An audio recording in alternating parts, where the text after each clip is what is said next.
Bhaskar, Yes, sir. shall we start the session? Yes, sir. We can start the session, sir. Sir, Dr. Kashno, sir? Sir? Yes, sir. I'm here. Good Yeah, afternoon. yeah. Good afternoon, sir. Shall we start the session, sir? Of course, of course. If you're ready, I am. Yeah, fine, sir. Fine, sir. Bhaskar, we will start the session, Bhaskar. Okay, sir. Fine.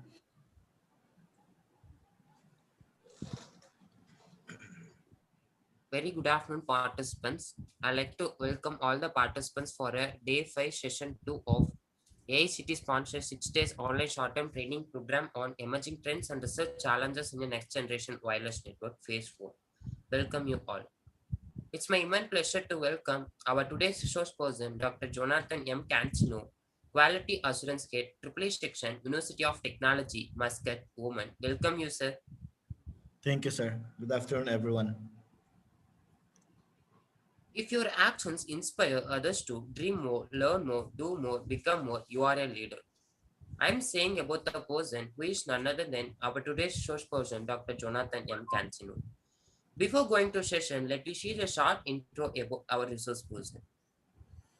He completed his Bachelor of Science in Electronics and Communication Engineering from University of St. Louis Sally at Philippines in 1998 and completed his Master of Technology from a Technological University of the Philippines at 2005. He also completed his Doctor of Philosophy in Technology from the same university, Technological University of the Philippines, Manila, Philippines at 2012. He has more than 25 years of experiences in both in industry as well as in the teaching field at various reputed institutions. He acted as a chairperson, delivered special lectures in various workshops, seminars, and some other funding programs. His professional experiences like positive the professional electronics engineer license examination at March 21 at 2011 and positive electronics and communication engineer license examination at 1998 and positive the Microsoft Certified Professional Examination at 2003 and positive the Microsoft Office Specialist at 2003 and technical trainer and consultants of a Prince Valiant incubator from the 2007 to until now. His professional qualification like a Cisco Certified Network Associates and Cisco Certified Network Professionals. He is a Microsoft Certified Professionals and Microsoft Office Specialist. He is one of a professional electronics engineer and his skills includes a computer repair and troubleshooting, networking, and Visual Basic 10 programming. In this way, now I like to hand over the session to our resource person who is going to handle the session on the topic of LoRaWAN and its applications. Please, sir. Thank you so much, sir, for that great introduction. I would like to again uh, greet all the participants this afternoon, educators, researcher, people from academe and from the industry, as well as our organizer. So allow me to share my screen.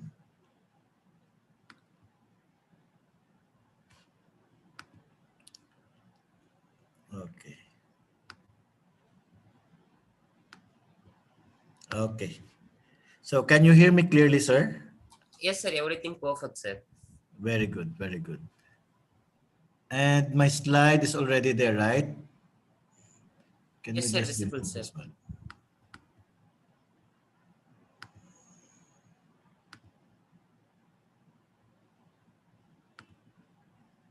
Okay. So this afternoon, our topic will be on particularly on the LoRa one, okay? And more particularly on its application and on its usage. Now, every time we talk about LoRa one, there are so many statements or even arguments regarding the differences of these devices and network used in IoT. But before I start, allow me to give you some copyright disclaimer that under Section 107 of the Copyright Act in 1976, allowance is made for fair use for the purpose of criticism, comment, news reporting, teaching, scholarship, and research. So fair use is permitted by the copyright statute that might otherwise be infringing. Non-profit, educational, or personal use tips the balance in favor of fair use. All rights and credit go directly to its rightful owner, and no copyright infringement has been intended. So some slides were used from websites, from other resource person, which I don't claim any ownership of them. I only use them for the purpose of teaching and for the purpose of information. Okay? So now, let us start this afternoon our training with a question in mind. Okay? Because I have been in India several times, in several universities. In Tamil Nadu, I've been there for three consecutive years, visiting different colleges such as Silvam College. Okay, the other one was, yes, Silvam was in Namakal. Park College in Coimbatore also, and some other colleges in India. I am most of the time invited to be one of the resource speaker, and attended some of their research conferences. And in telecommunication, I normally notice that IoT is a bit common. Okay, more than 60% of the project deployed in most researches right now in most universities are IoT related. Okay, and I am so amazed that the same technology have been used since the start of deploying IoT, and only several upgrades or changes or rectification, particularly on the deployment of the project. So let me ask you this question this afternoon. How familiar are you with IoT? Because each one of us right now, okay, with 63 participants in front of me, we may have same definition, we might have different perspective, but at the end of the day, we deal on the IoT thing, right? So based on the research conducted recently, here it is shown that less than 40% of the population were just casually informed or might have just heard the word IoT, meaning there is no in-depth knowledge of the technology. Okay? And almost 50% of the population were generally familiar. So when we talk about familiar is a word that might describe someone that has enough or might have limited knowledge on something. And only a few are considered as expert. So in this research, we noticed that there are only around 17% of our professionals here are considered expert in the field of IoT. It's good because there is a big room for us to be an expert, isn't it? If you are here currently in the 48%, you can definitely jump to be part of these experts here. Okay, that is why you have attended series of trainings and seminars, and this one is only one of the components. Now, by definition, each individual might interpret IoT on its own perspective. Most people think that any devices connected directly to IoT are IoT by itself. Okay? So we need to know first the short definition of the word IoT as well as its component. So based on the definition, IoT is simply defined as a network. Okay, that is one of our requirement. An IoT needs a network. A network of what? A network of physical objects. So when we talk about physical objects, that includes devices, vehicles, buildings, and other items embedded with electronic software sensors that requires network connectivity. Why network plays an important role here? Because network allows us, enables us to share, collect, and exchange data or information from one network to another. So in my perspective, this is the easiest way to define and to understand the word IoT. Okay? Because we use IoT most of the time in our research, in any conferences. But if people would ask you definitely, what is IoT? We are quite hesitant. Okay? We are hesitant in a sense that maybe our knowledge of the word might be limited as well. So this afternoon, I hope that this will clarify doubts and will give you the confidence to provide definition to those people asking us, what is IoT? So if you know the definition of IoT, now where can we find IoT? Is it within us? Is it with us? Or is it around us? So let's see. Definitely, IoT is everywhere.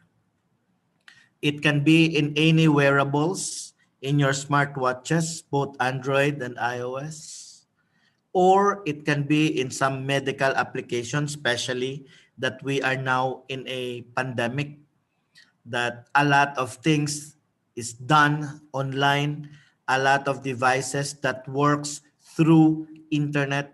So IoT becomes a big use cases this time really.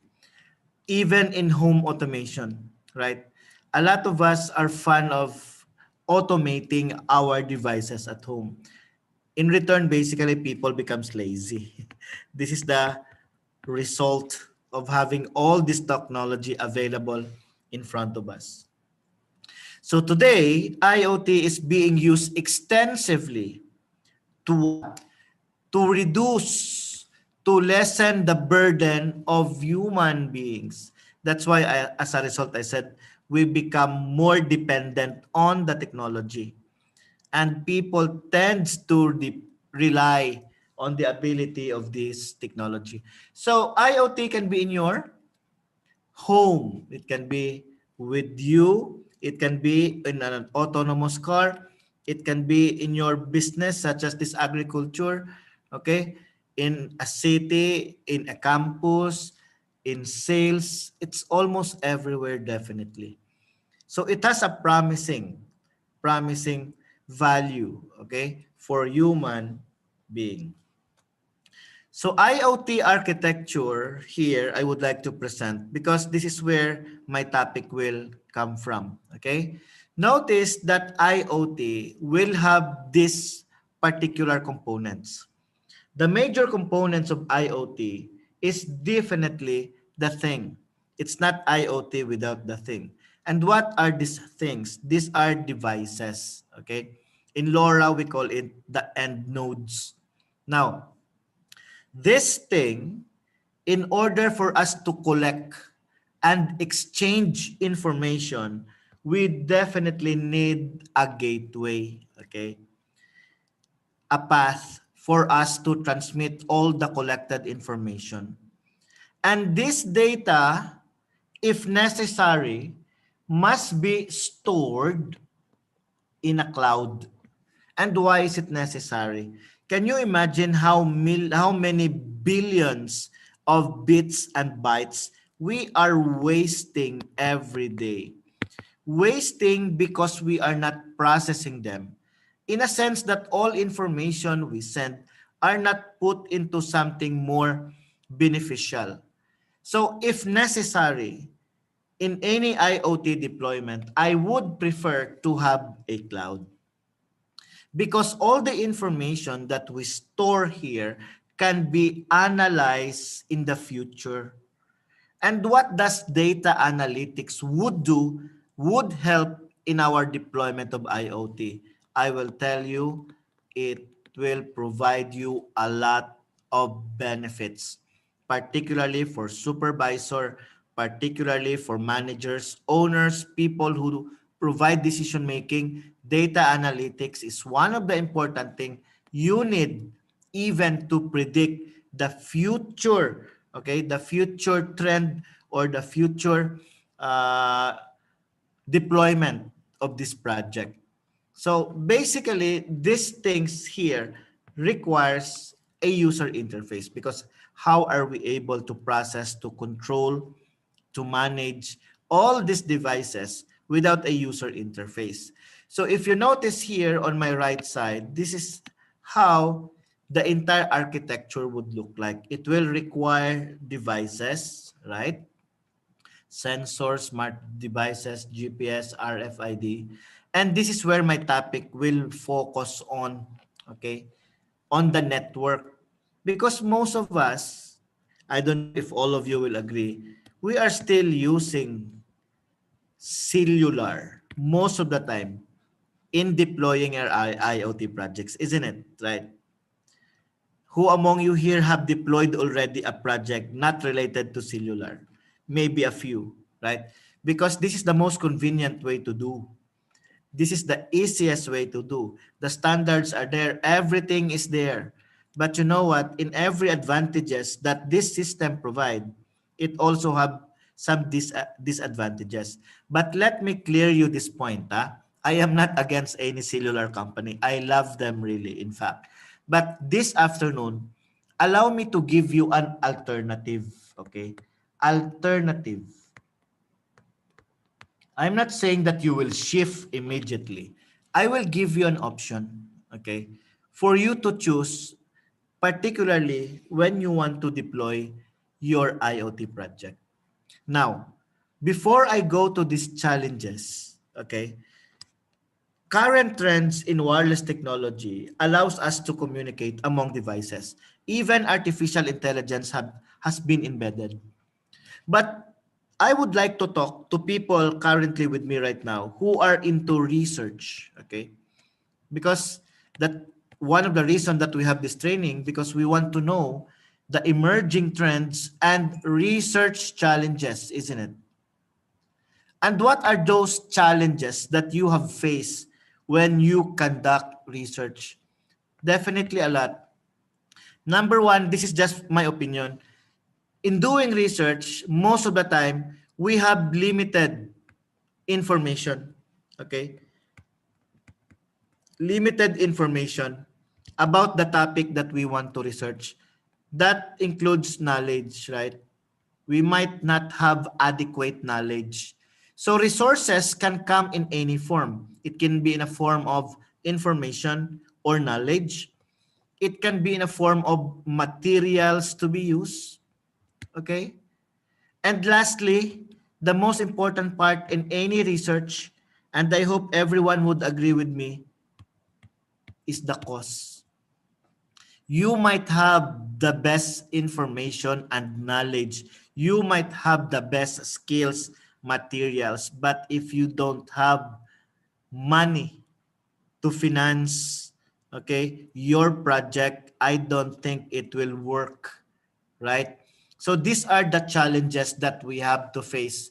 Your IoT also have several challenges, particularly on its deployment. Number one, most particularly on the infrastructure, okay, and platforms. So there are still problem currently of complex interoperability where products are basically vendor based. That product only works with their own products, okay? Meaning they are not able to work interoperability. Interoperability will basically reduce the incompatibility among platform, among protocols, among devices. So since we have complexity on this, LoRaWAN in a way might mitigate. When I said mitigate, it will not vanish. Okay, the problem will not be removed, but it will be lessened, right? So exponential growth of data volumes currently in the network are not basically properly handled as well. Okay, so lack of standards for critical layers, multitude of alliance and partnership, as well as policies not keeping up with technology. So this afternoon, I will provide you with some insights that might help you okay, overcome the challenges that you have encountered in doing research, particularly on the resources part. Okay. So let's go with the actual topic, which is the LoRa and the LoRa 1. So what is LoRa? Okay. How many of you have been working or have been using LoRa and LoRa 1 network? So LoRa is considered as a low-powered radio, that means wireless technology. LoRa is also capable of delivering the information for long distances. So LoRa, being a wireless technology, offers long-range, low-power, and secure data transmission. Okay, that is one of its advantage, which can be used for machine-to-machine and IoT applications. So LoRa can be used to connect sensors, gateway, machine devices, people, animal, etc. wirelessly to the cloud. And you will be surprised that LoRa has been with us since its creation in 2019 and was established by an American company called Semtech in 2012. So LoRa has been with us for the last 9 years. Okay? And unfortunately, only a few are utilizing this particular technology. Even here in Oman, the use of LoRa is not as popular as in other countries. I will show you the the current status of LoRa also in India. I have included it in my research as well. So LoRa is a wireless modulation technology. This is how a LoRa looks like with an embedded microcontroller. Okay, some LoRa doesn't have microcontroller. In this case, it has a built-in microcontroller. So it works. Take note. This is the difference between LoRa and LoRa 1. LoRa is a physical layer. Okay, we learned in OSI that we have 7 layers, right? And LoRa works on the physical layer. Okay, for long-range communication. Some of you might notice that LoRa requires only low bandwidth. And definitely, as a result, it will have low battery usage. I don't know if you will agree with me that in any electronics communication system, there are two parameters that we always considered to be important. And these two is power and bandwidth. I guess most of us here, if not all, would agree that these two are two of the most important parameter, particularly in transmission of data, okay, from one point to another. So these two will have an effect basically. Providing more power basically would allow you to move farther distances. But in this case, since it is a battery operated device, how am I able to reach far destination knowing that my power is not as much as expected? So there will be always a trade-off. Since you reduce the power here to minimize the usage, okay, we could also adjust the bandwidth as well. And you will notice how important is bandwidth. And let me ask you this question as well. In the deployment of IoT, how much bandwidth do you really need? How much data rate would you require? Because in most IoT deployment, I call it overkill. Okay? Overkill in a sense that they only need this much of a bandwidth, but they utilize this much, wasting a lot of bandwidth, wasting a lot of spectrum. In return, they're also wasting too much power. That makes the operation quite inefficient. Okay?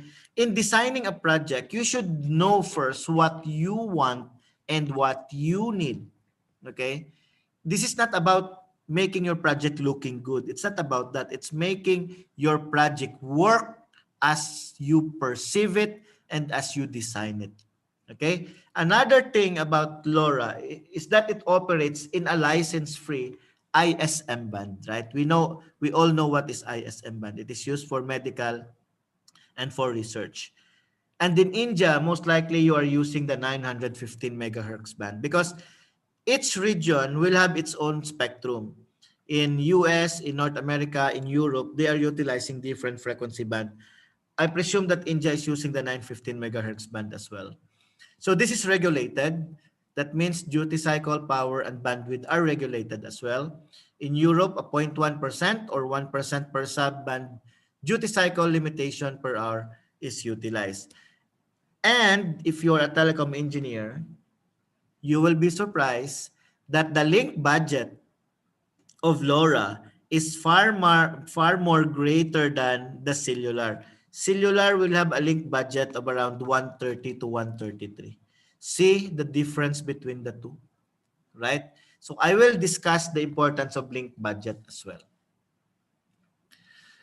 Okay, so if LoRa is a layer 1, okay, physical layer, LP1 is basically stands for a low power, that is LP, wide area network. And this type of wireless communication is designed specifically for sending small data packages.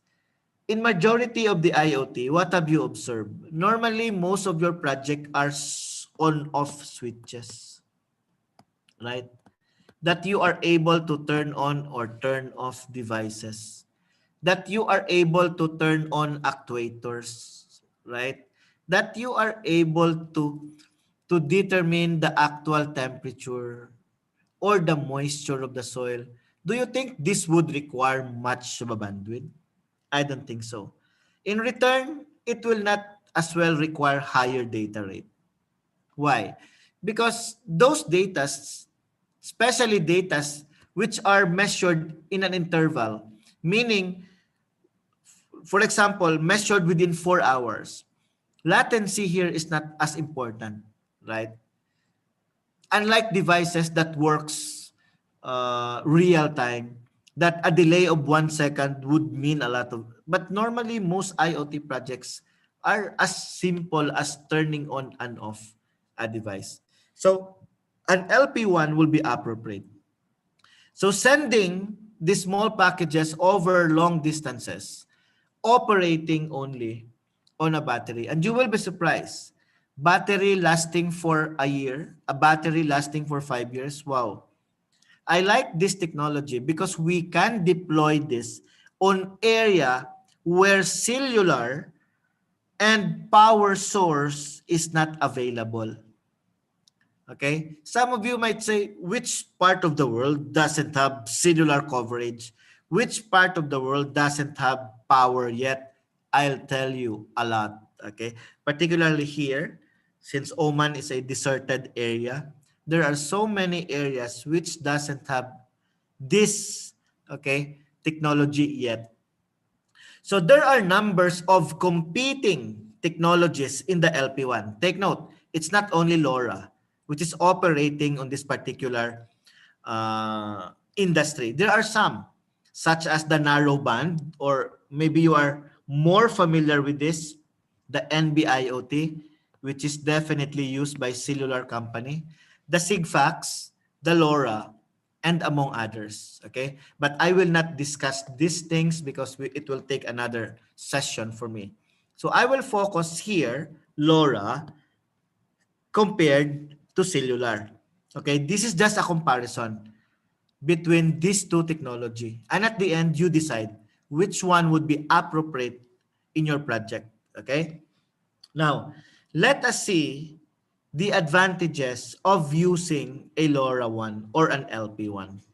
So in terms of range versus data rate, you notice that speed bandwidth wise, cellular is the best. And I don't have any argument with that. Indeed, it is. Right? data rate, bandwidth wise, even range. Even range. It has a decent amount of range that it could cover, especially nowadays that we are covered with several base stations around us, particularly the deployment of 5G. But again, when it comes to range, there is still a big gap that LP1 can cover that your cellular cannot. But definitely in terms of data rate, cellular wins. Okay? Now, when it comes to bandwidth, it will also be the same. It's also as high. Even your local access, okay, your local area network could have more bandwidth and data rate as compared to LoRa. The disadvantage of this wireless local technology is that its limitation. You know what? If you are familiar with Zigbee, Zigbee is almost identical with LoRa, except that LoRa covers long distances, right? Even Bluetooth may have the same will have the same concept, except that the limitation of Bluetooth and Zigbee are the distance, unlike LoRa, wherein it could cover 1,000 times the distance covered by your local access technology. So as mentioned earlier, when we talk about link budget is just an accumulation of gains and losses. We know that, okay? That a communication signal will experience in any telecommunication system. So from transmitter through a medium, in this point, since we're talking wireless, medium will be your free space. Though we are using free space as our medium, we are also having cables and waveguides between transmitters and receivers, right? So notice that the government, this is in Europe basically, they regulate that the power transmission must be limited only to 14 dBm, okay? To 14 dBm. And as we all know, that signal before transmission, it requires amplification. So a sudden spike, okay, on its power. And notice as your signal travels through free space, it is definitely attenuated, right? So attenuation means signal becoming weak due to definitely path loss and fading. But at this point, this is still ideal, okay? Ideal because I'm not talking about challenges in wireless communication yet. So when your signal reaches the receiver, it is quite low as compared to your transmitted information.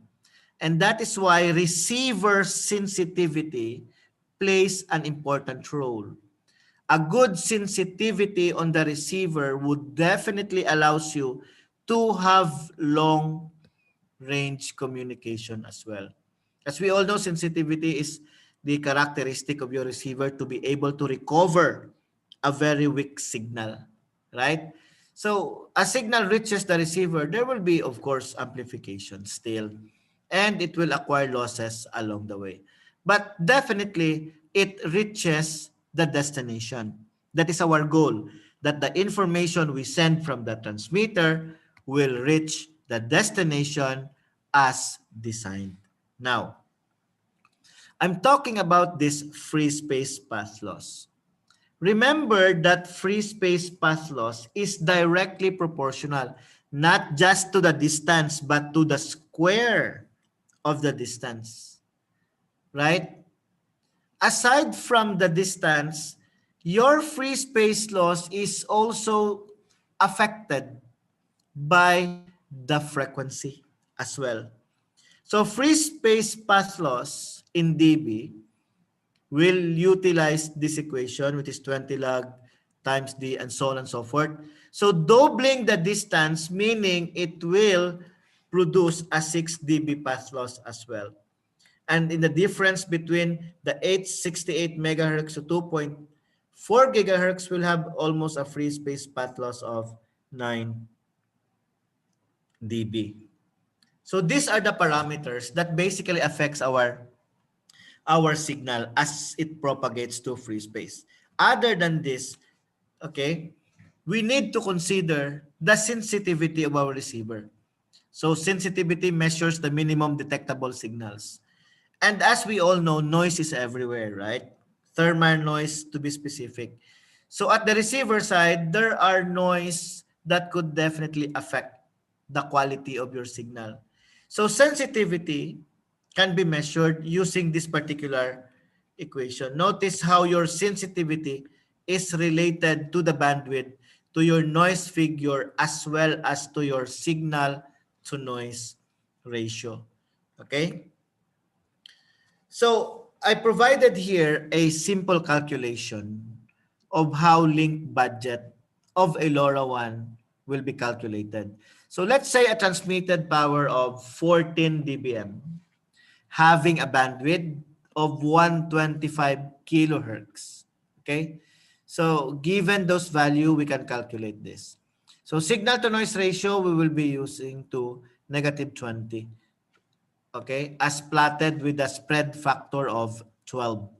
So noise figure at 6, this is slightly lower than the noise figure number.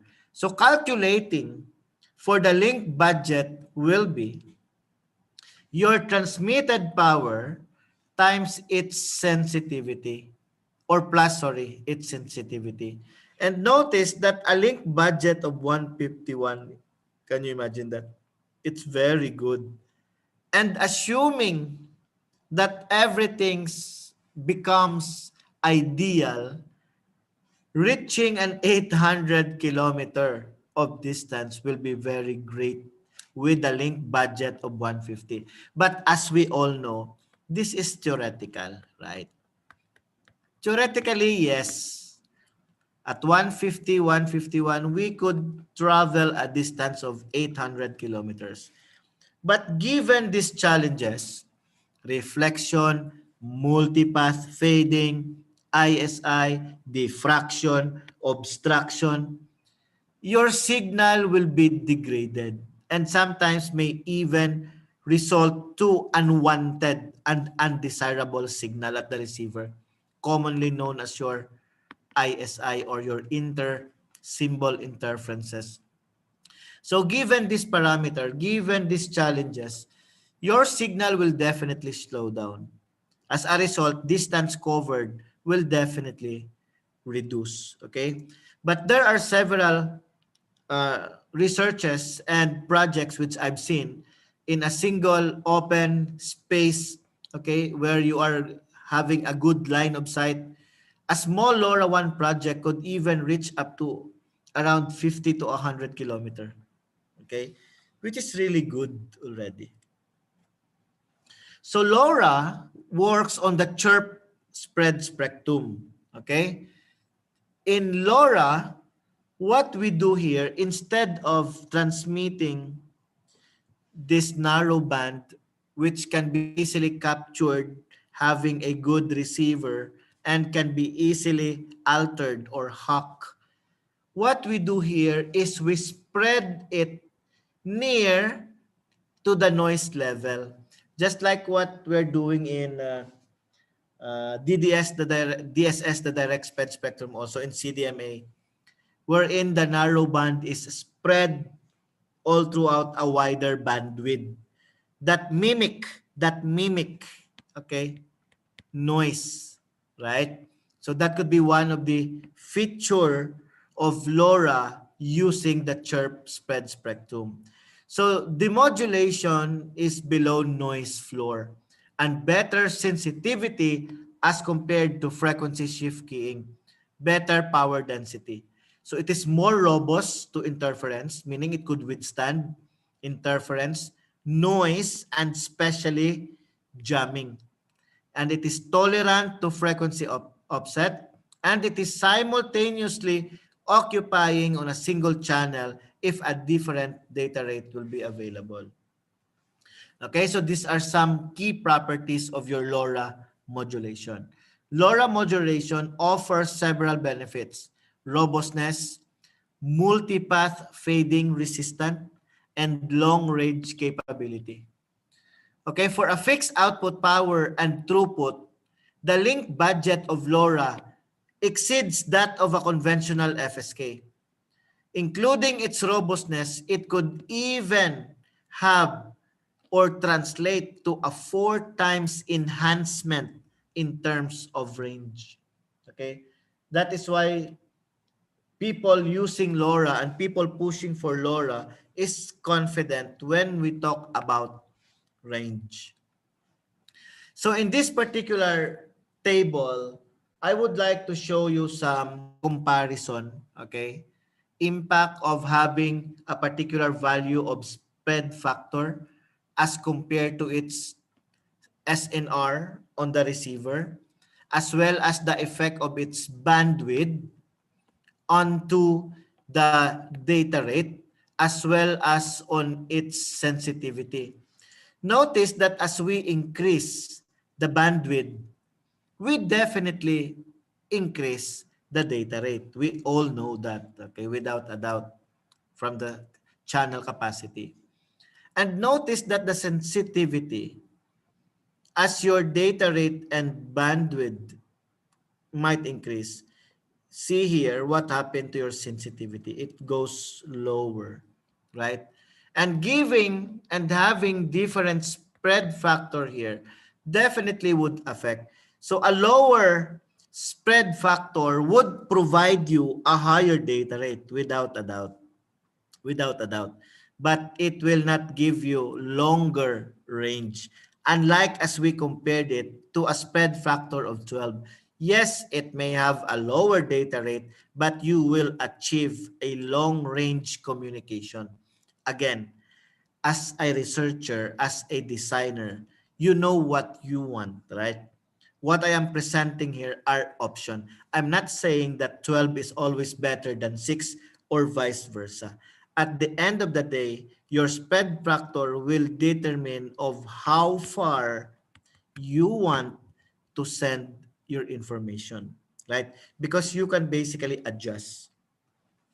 So in this particular graph, notice that your spread factor and your distance are directly proportional, which is inversely proportional to your bit rate as well as to your energy consumed, right? So with this particular figure here, we are able to understand what is the importance of having a low data rate signal using a spread factor of 12, because if your goal is to maximize the distance, then maximize the spread factor. But if your desire is somewhere in between, then you might increase the data rate as well as the consumption of your energy, right? So this will provide you an idea, particularly in designing for your project. What are the parameters that you think might affect the transmission of your data? Now, we already know what is LoRa, a physical device. How about LoRaWAN? LoRaWAN is a low power wide area network. So again, LoRaWAN is just an LP1 technology. Okay, it falls under the LP1 technology. So LoRaWAN have a network protocol developed by the LoRa Alliance. You can visit their website that wirelessly connects the battery operated devices or things or nodes to the internet regionally, nationally, or even in global networks, targeting important key in IoT requirements as well as bidirectional communication that would establish end-to-end security, mobility, and localization. I highlight this word, things that are battery operated. Okay? Have you deployed a project already in IoT which are battery operated? Or was it dependent on the power source, right? So these things may open our mind basically on options. Now, In terms of battery life, your wireless local area technologies could definitely compete with LP1. Okay, in terms of battery life, the only disadvantage of local access or local area wireless local area technology is that the range is a bit limited to 100 meters. Cellular could compete in terms of range, but definitely cellular cannot compete with the power consumption. Do you have any idea why cellular is not capable of competing, particularly when it comes to battery life? Because as we all know, if you're familiar in telecom or in telecommunication, your SIM card always reports to your network. There is always a synchronization between your device, your mobile equipment, carrying that SIM module to communicate to your base station in order to determine your location. That is one. So, determining your location and sending that information, would you believe, it requires power. Though it is small, but in a day, if it is accumulated, it will be significant. That is why cellular at this point in time could not yet compete with LP1 technology, particularly when we talk about battery life. Range, yeah, they could do that. They have the infrastructure. What I like about the cellular, because it is already laid down, the infrastructures are available, right? Unlike in LoRaWAN, that we are still growing.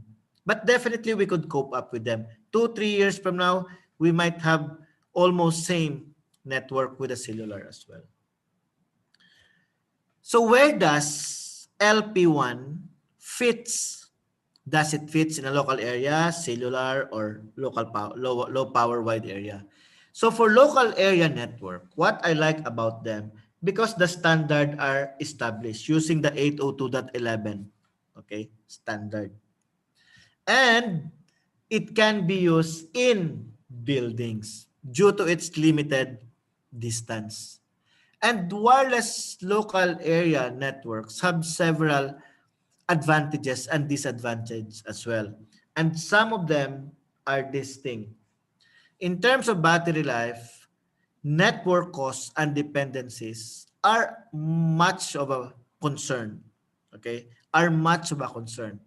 So if you compare that to cellular, cellular again might have the best existing coverage. And there is no question about that. Okay? And I'm very happy that we have. And it could provide you with higher data rate. You can even stream videos, right? But again, in deploying projects such as IoT projects, for me, in my opinion, higher data rate, wider bandwidth is not much of an important as compared to this battery life. Because there are so many technologies which are deployed remotely.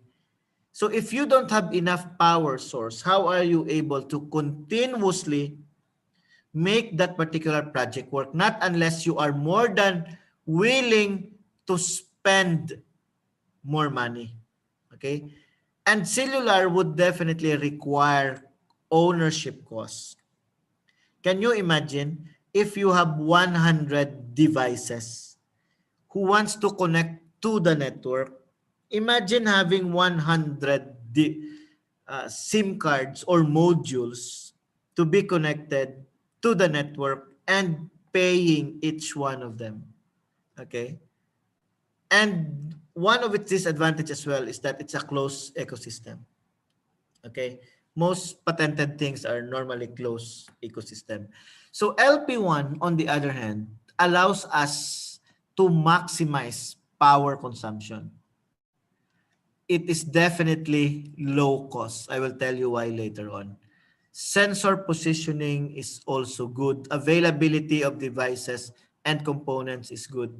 Yes, we compromise the data rate, of course. And until now, we are still on the developing stage. Okay. So there are still more emerging standards coming in. But as we all know, we need to start from something in order to be big. And I do believe that this thing will be utilized in the near future. So if you compare the IoT infrastructure or components or architecture that I have discussed earlier on my slides, it resembles almost same infrastructure as the LoRa one. We still have the thing, right? The end nodes wherein we can put the sensors. And these end nodes would definitely communicate to your gateway. So gateways can accommodate several end nodes basically. So there are most of the end nodes will have LoRa, which is capable of broadcasting, okay, the information. So these gateways are called concentrators, right? And the information from your end nodes will be relayed through this gateway to your routing services that allows you to store your data, okay, such as your cloud, and provide data analytics if necessary, right? And of course, your information here requires applications. So there are several protocols such as the MQTT, which is one of the most popular, the AMQP, and so on and so forth. So definitely its deployment is identical, definitely. Now, some of you might ask, is there difference between LoRaWAN devices? Definitely there is. And they are classified as A, B, and C. And here, we will try to compare this in terms of its battery life and its latency. So latency is definitely associated with delays, right? Associated with our throughput, okay? So there are different LoRaWAN devices, and you will be surprised because the following slides where I will give example of these devices, you might have used them earlier already, but have used a different technology, which is the most common, the cellular. Okay? So allow me to introduce the different classes of LoRaWAN devices. Class A, LoRaWAN, only uses battery-powered sensor. Okay? And this is the most energy efficient type of LoRa or LoRaWAN. It can be supported by all devices. Downlink available only after sensors have transmitted. Okay, that is the reason why your Class A LoRaWAN devices have better battery life as compared to two more devices. Class B, on the other hand, is a battery-powered actuators. Okay? Take note. Sensors only collects information and send it later on. In Class B, you have sensors and actuators at the same time. So in this case, your system is capable of receiving commands as well, right? Or based on the program, it could execute certain command. Still, it is energy efficient with latency controlled downlink. It is normally a slotted communication synchronized with the beacon. And lastly, your Class C LoRaWAN device have main-powered actuators. This device can afford C, continuously listen. That is the reason that its battery life is poorer as compared to A and B. And no latency for downlink communications. So these are your examples of a LoRaWAN device classes. Class A. I've seen this project in almost all of the research conference I attended. The smart beans is always present. I don't know what is about the smart beans. Yeah, it is still conducted. Even here in Oman, I've seen a lot of projects related to this. So a Class A device can be used in this particular IoT project, wherein your goal is only to report the status, and that report only took place few times per day, meaning every 3 hours, every 4 hours. That allows you to minimize and the usage of your battery, because after sending the information, your device can sleep for a while, then wake up after 3 or 4 hours and send another information. That is why Class A is energy efficient. Okay, no planned actuation is even required, because you are only sending information to the server. You are not receiving commands. You are only telling them that the bin is full, the bin is half full, where the bin is located, okay? And it consumes extremely low energy. And you know what? This project can be deployed in an environment, let's say in a small city, okay? You might have deployed this even without the use of cellular. You can, okay? You can start it in a complex, right? In a building, in an office. You can start doing projects such as this, particularly nowadays that people are afraid of holding something. Then you can incorporate smart bins with automatic open and close and so on and so forth. So you can integrate several projects in this.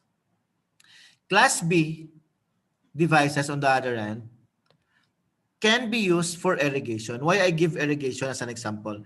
Because normally in this type of IoT project, we are not just monitoring, okay, through sensors, the values, but we are also capable of turning on and off other devices to respond on the values that we have received earlier. For example, we report the moisture a few times per day. Excuse me.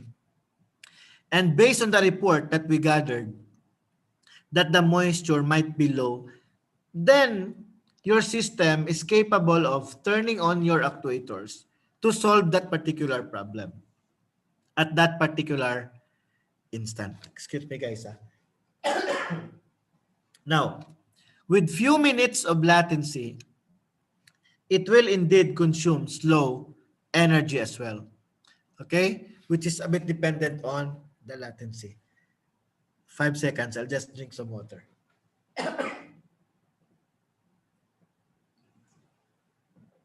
Okay. Class C devices, on the other hand, are already deployed. Will you be surprised later on?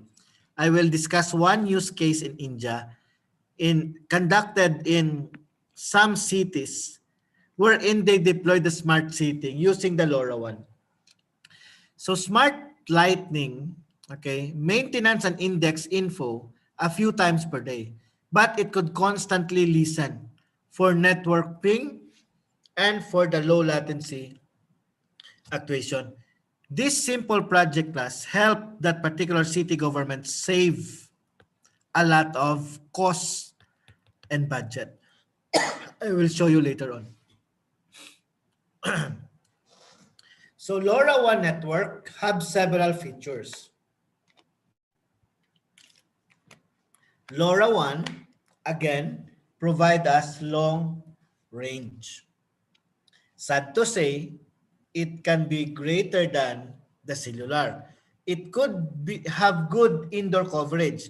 Imagine a frequency band between the 800 band as compared to the 4G network, which operates at the near millimeter band. So definitely your indoor coverage is pretty much better, right? And there are LoRaWAN basically gateway that can be placed inside your home. We call it indoor LoRaWAN devices. And it uses the star of star topology. What I like about LoRa is its long range paired with maximum battery life. So having said, your battery ranging even up to 10 years would definitely allows you to have higher or to save costs on the design. Okay? it is even 10 times lower than projects deployed using cellular network. Okay? Particularly in terms of battery life.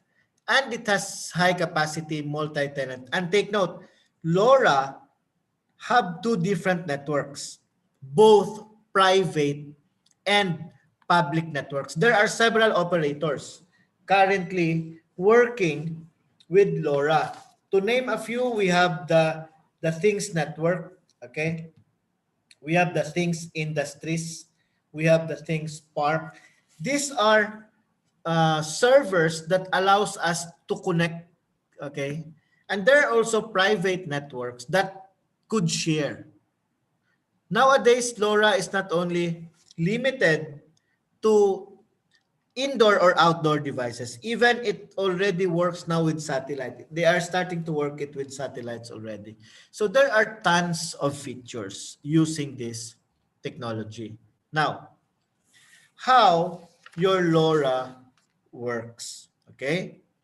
LoRa can be used in simple projects. Let's say you are a farmer, okay?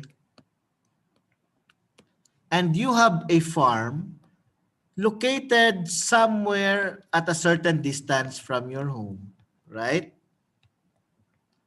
And this is your home. So if you want to control and monitor, let's say the temperature, the moisture, okay, and so on and so forth of your farm, if this distance is 50 meters, then we don't have any problem. We can use Wi-Fi, right?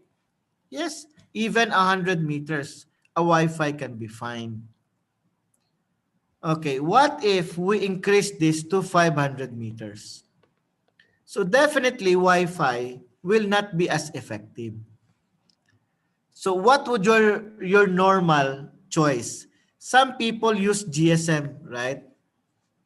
Because GSM have the GPRS capability, the 2G technology. So using this, you can still communicate, okay, between two devices. But take note, this would entail costs because you need to pay the network in order to utilize the connection, right? Or what if you increase this to a 10-kilometer distance, right? So cost is building up. But since LoRa could go long range at low power, LoRa can be very helpful basically. What you will do is only install sensors, okay, strategically in your farm, connect it, these sensors must be connected to a microcontroller, okay, your sensors connected to your microcontroller, that requires only a battery to operate. And this will be connected to a LoRa device, right? A very simple design. And at home, all you need is another LoRa to receive that information from your farm to your home without paying anything to anyone. And this can be your private network. See? Cheaper, long-term use, right? A better alternative, really. I'm not saying that LoRa is the solution. LoRa is an alternative to some of our projects. Because most of the time, every time we deploy project, we tend to do project which we are familiar, isn't it, right? Because these projects will be more convenient to do. But this time, you are given options, really, on what to use. So these are several examples of LoRa modules. This LoRa module is developed by AI Thinker. This one is developed by the Microchip. This one is developed by Reax. Some of them have embedded microcontroller already. So it can be both in some websites, okay, available for us to purchase. And this does not cost much really. $10, $15, okay, it's not much. So how does LoRa communicates? So if I have a LoRa here And LoRa on the other side, we could have a point-to-point communication, right? Or since LoRa is capable of broadcasting, you can have a point-to-multipoint. So that is how diverse is LoRa technology. It can be used between two LoRa, or it can gather information from multiple LoRa devices. Now, what is a LoRaWAN? As discussed, LoRaWAN deals on the network side, right? It deals on the network application.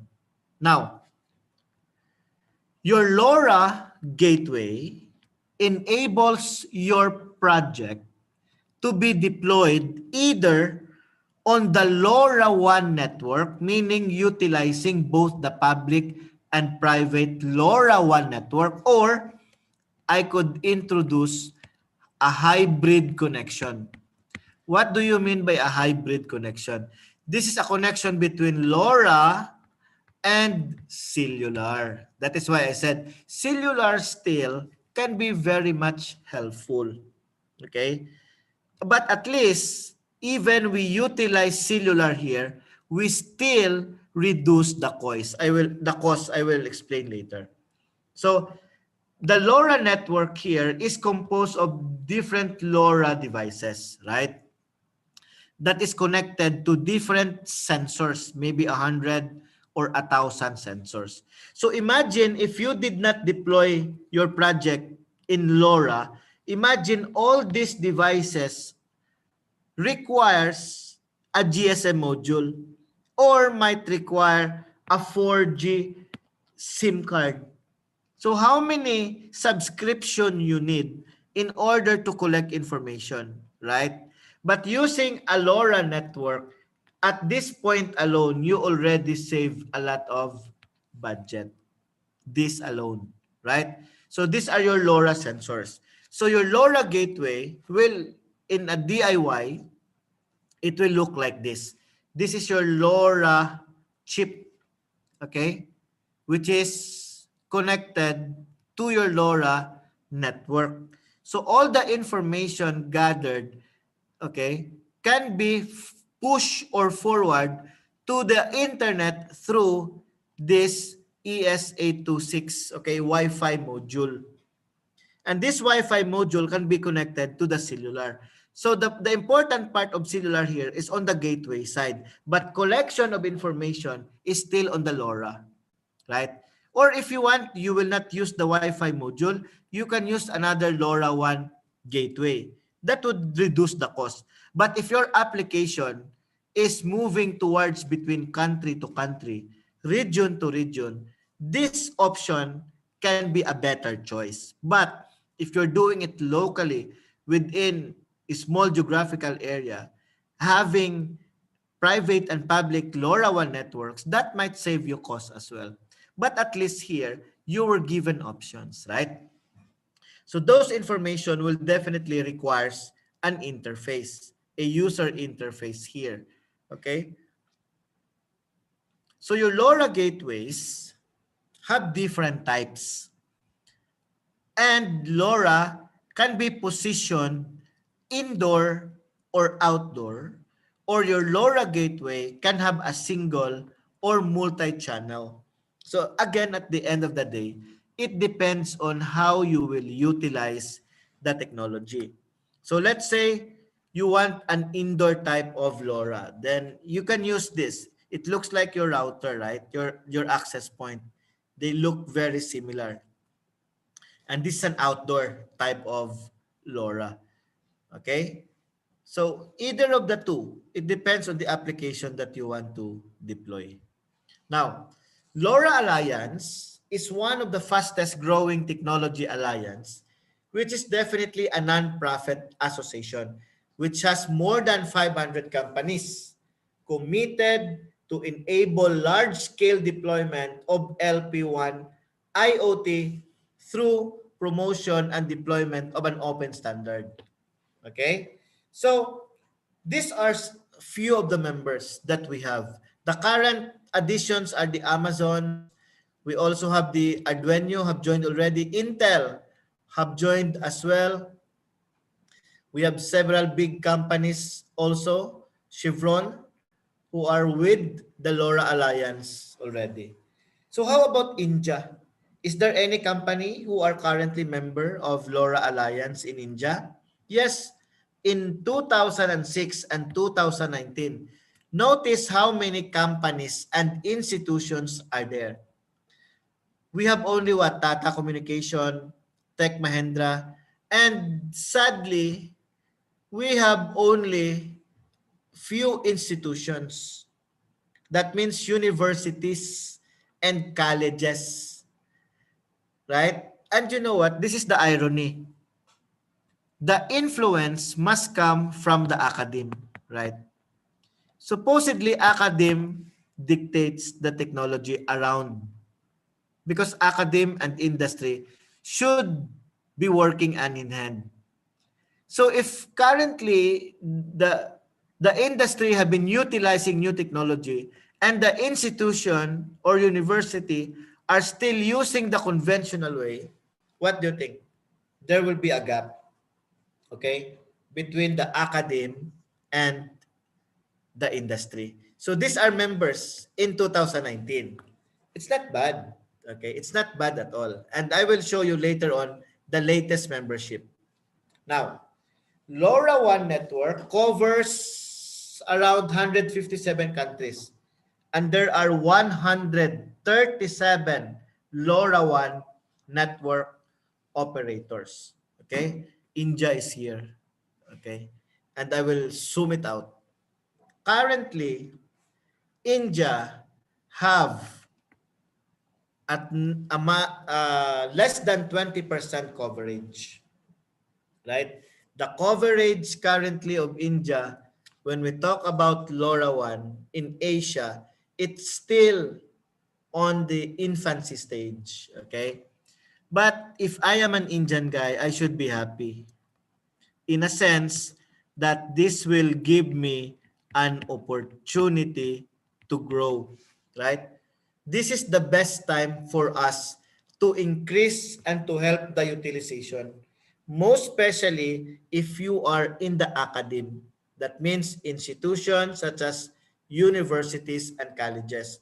It should start from us, really. So if you are not a LoRaWAN player at this point, there are several opportunity.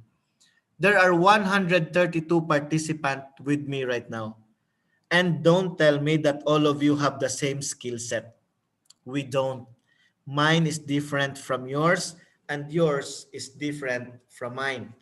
So some of you here can be a system integrator, right? There is an opportunity for you as a system integrator. And it's a fact that there are so many good programmers and IT people in India. It's a fact, really. And I totally agree with that. I have so many Indian friends, really, who are good. So you can stitch your own network, basically. Provide applications analytics that allows unique solution. Offer NAS model while building or owning your own LoRa network. So as system integrator, there is a big opportunity. And what if you are a device guy, that you love developing product, that you love developing devices, okay? There is also an opportunity, device manufacturer. But most of you would tell me, how could we without the budget? How could we materialize without resources? And you are totally right. It's difficult to implement ideas, projects without the cost and the budget and the resources. So how will you do that? You collaborate.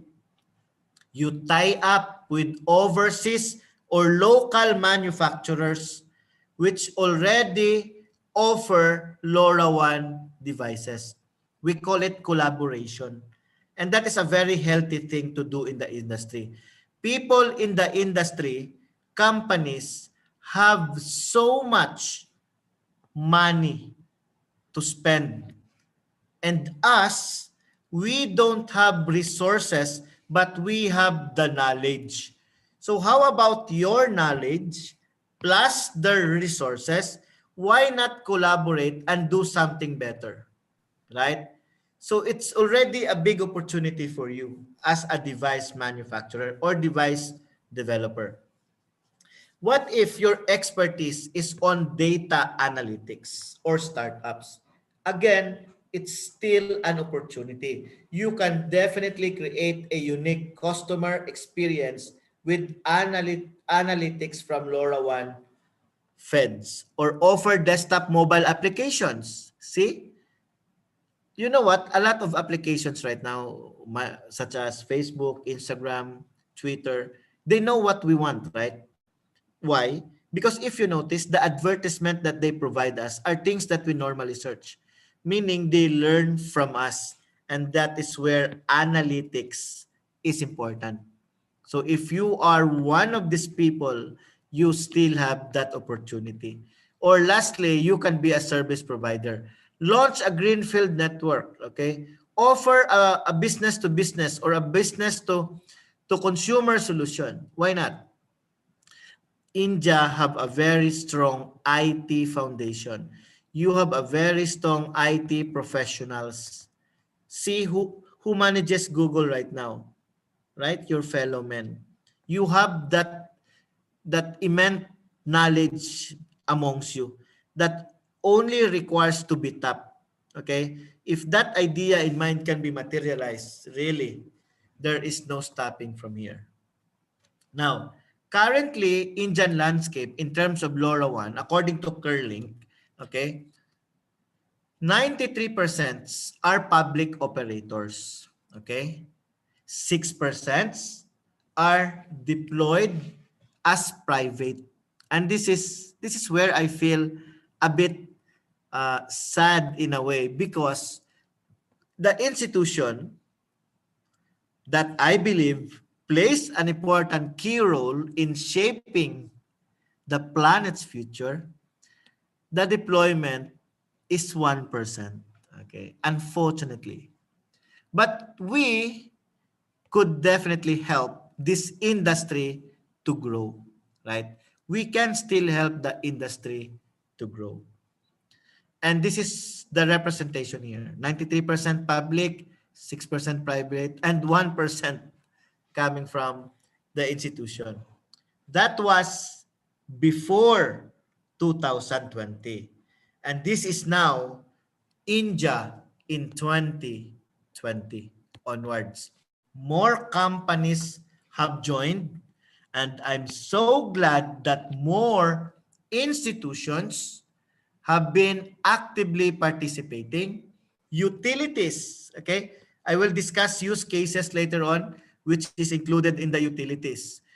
Connectivity, okay? Because I don't know if I'm correct. The one of the biggest telecommunication also aside from Tata is also the Geo, right? I've used a SIM card from Geo. They are good, but they are focusing on the NB-IoT. Okay, the competition of LoRaWAN on the cellular network, which is fine, that is healthy. Okay, but don't worry, Tata Communication is with us in the LoRaWAN.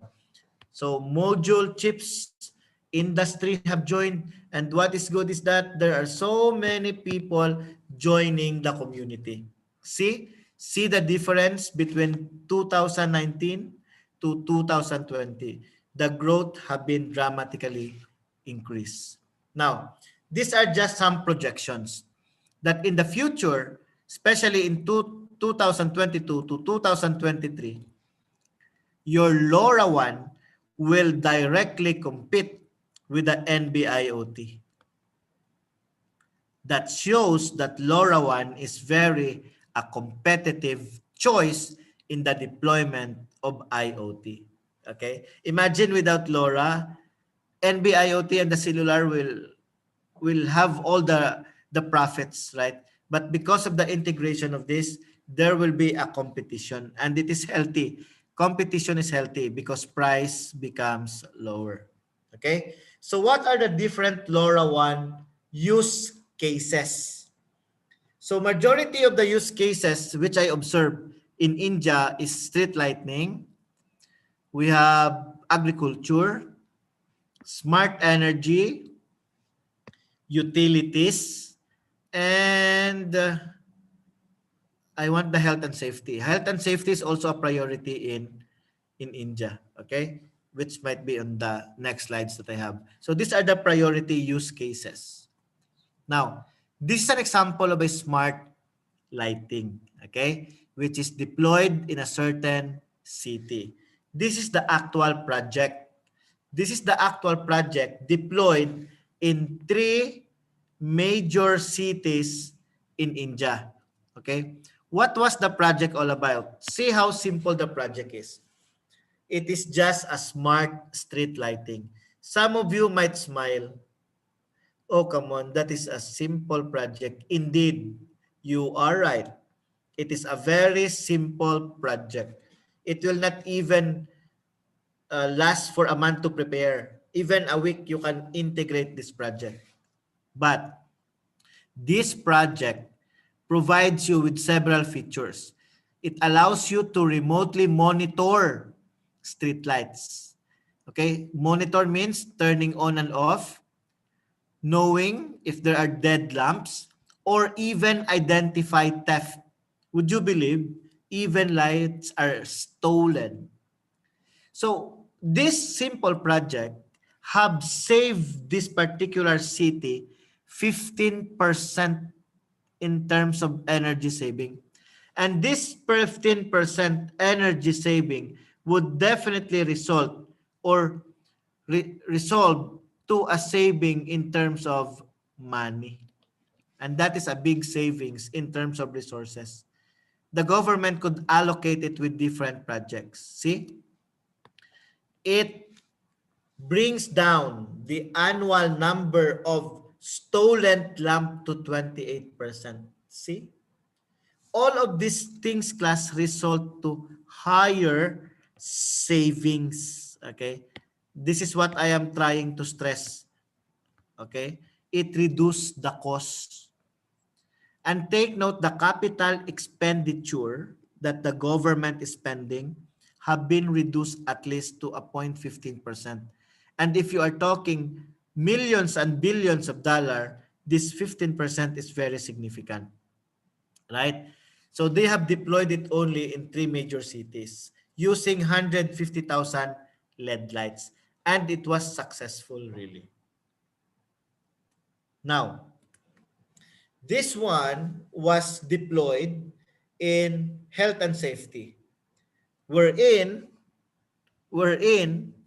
this particular project allows us to track around 75,000 workers, okay, remotely located, okay, located on different places. This particular project provides us location, alarm, even attendance is automatically checked. That allows us to prevent overcrowding, especially now that we are experiencing the pandemic, social distancing. We are capable of monitoring the temperature, heart rate, and fall detection. Would you believe that the temperature here in Oman could reach up to 50 degrees Celsius during summer? And people are not working between 12 noon to 3 p.m. because of too much heat. And given this simple project again, can basically saves lives. Imagine 2.78 million of work-related fatalities. Imagine if out of 2.7 million people, one of these is your relative, maybe your husband, your wife, your kid, your children, your relative. See? This simple project allows you to monitor. So if you are able to monitor and track these individuals, what would be the result? Increase safety among employees, right? Imagine without this project, how are you able to know that certain people is experiencing high temperature? How would you know that these people go out of their particular work area? But because of this simple project, you were able to monitor, track, and as a result, provide safety to your employees. And for me, this is very important. Life is very important. And with this, so much savings have been, okay, experienced by this local government and company who have deployed this project. And again, this is in India. Take note, all the use cases I am showing are use cases in India. How about in utilities? Is LoRaWAN also found in utilities? Yes, of course. We have water, gas, and electricity. What are the key features? What I like about this project, because it is faster in reading our meters without manual intervention. So without manual intervention, it is most likely accurate because human error is normally there. If that person checking your water consumption and he is tired of checking for the day, he might assume, okay, last time he was using 200 cubic meter. Maybe it's the same. Or maybe I will add 210. See? Inaccuracy of meters will be there. But with this project, it is more accurate. And if you are the company, you will improve the utilization of your manpower. Then, what I like about this, if a utility is capable of tracking your consumption, there will be a lot of savings in terms of losses. Take my example. I've been giving this an example for the last 4 weeks that I'm giving this particular training. In 2 or 3 months ago, can you imagine me paying 50,000 Indian rupees for 1 month of water bill? 50,000, really. And it is too much. It is too much for a monthly bill. What happened? Why I have to pay this? Do I have swimming pool? No. We found out that there is a leak in my water system, in pipe. If only the company have this feature, we might have prevented. Why? For example, if I am consuming an average of 5,000 liters per month, and when your system detects that I am reaching 6,000, they could have sent me an SMS that you are exceeding the allowable amount of water consumption. So at least I will have an idea. So therefore, we could at least prevent this thing, right? So most of us would think, yeah, this project is a bit simple. Indeed. But see the benefit. It is basically helpful to us common people. We benefit more rather than the company, right? So deploying this project would help you and your community. Okay? So currently there are 5,000 plus commercially deployed water metering system, 10,000 electricity meters, and 5,000 gas meters have been deployed. What I like this project because you can gather data analytics. As I mentioned, data analytics is important, especially for supervisor, for future decision making. This helps us a lot in the decision making, as well as avoid tampering. Take note, a lot of people are doing this illegal connection. By doing such and by monitoring such, you might reduce the cost of tampering as well. So these are just simply use cases which I have found in India. And there are still more. But with limited amount of time, I don't have basically the luxury of giving you all the use cases available in India.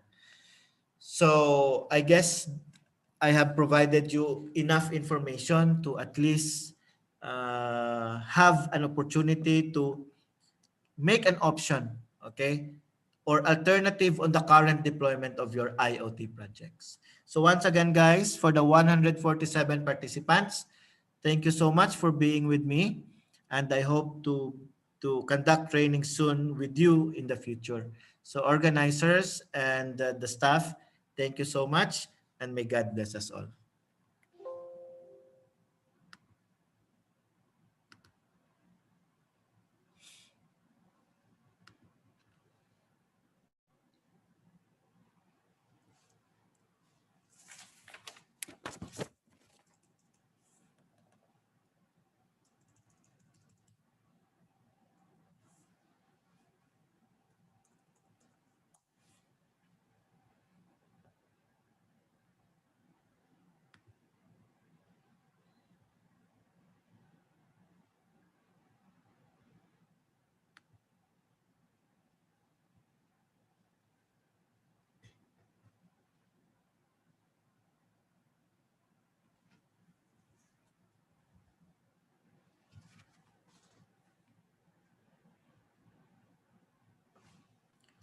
There are some participant who is asking regarding the applications of LoRaWAN. Those use cases that I have discussed, those water metering, smart lighting, and so on and so forth, are just examples of LoRaWAN application. So just imagine this.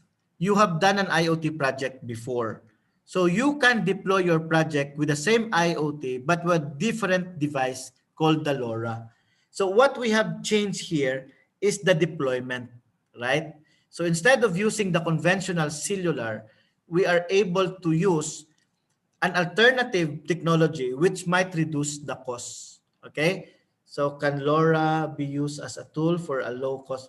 Definitely, definitely. It can be used. Another question. Sir, when NIBT does all things for us, then why? This is a very good question. When NB-IoT does all things for us, then why go to? This is my point. I don't have any hate about NB-IoT. I like it as well. The only problem here is the cost. Can you imagine deploying a lot of devices that requires modules on each device? How many subscription you need? At the end, it boils down to the capacity that a certain project could go. Okay. Aside from that, why not use LoRa? Why not NB-IoT? NB-IoT will be consuming more power rather than LoRa. But you know what? If you can afford all of this and power consumption and distance is not of your problem, then go ahead with NB-IoT. I don't have any issue with that. I'm only proposing, if possible, an alternative. But that is a very good question, by the way. That is coming from Malikarjun. Okay, thank you, sir. Participants, if you have any other question, means you can ask. You can either post a question in chat box or else unmute yourself and you can ask.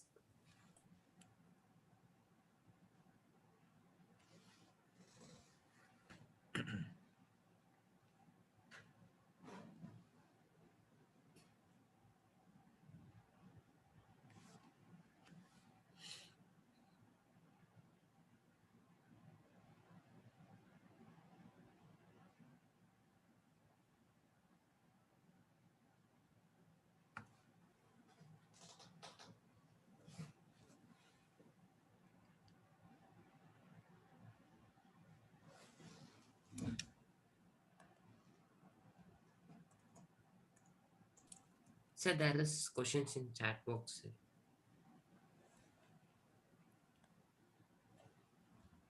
Whether we can able to replace a Bluetooth with a LoRa.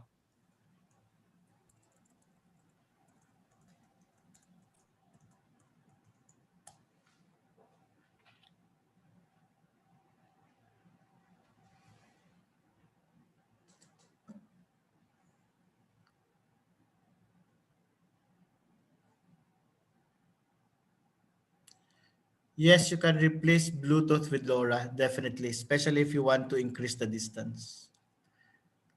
If you want, I could share some few DIY projects, a link, only link. You can just send me an email, then I will send you the link so that you can start your DIY projects using the LoRa.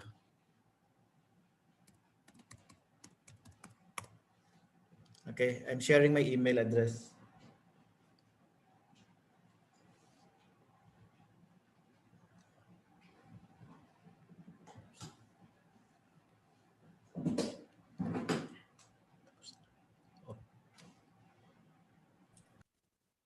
Thank you, sir. I think there is no more queries from participants side, sir. Yeah, you're welcome, sir. You're Yes, welcome. sir. And yeah, thank you so much, participants. Yes, sir. Let me wind up the session, sir. Yes, sir, please. Yes. Kind words are short and easy to speak, but the echoes are truly endless. In this way, I would like to thank our today's resource person, Dr. Jonathan M. Cancino, Quality Assurance Head, Triple Section, University of Technology, Muscat, Women, for providing this wonderful session on the topic of LoRaWAN and its application. On behalf of organizing team and Komunadu College of Engineering and Technology, we once again thank you so much, sir.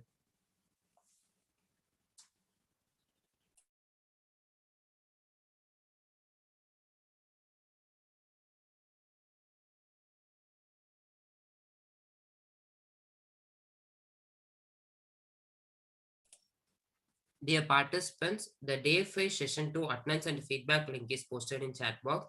Kindly fill it soon. And while filling the feedback form, kindly select your respective STTP ID. Thank you all.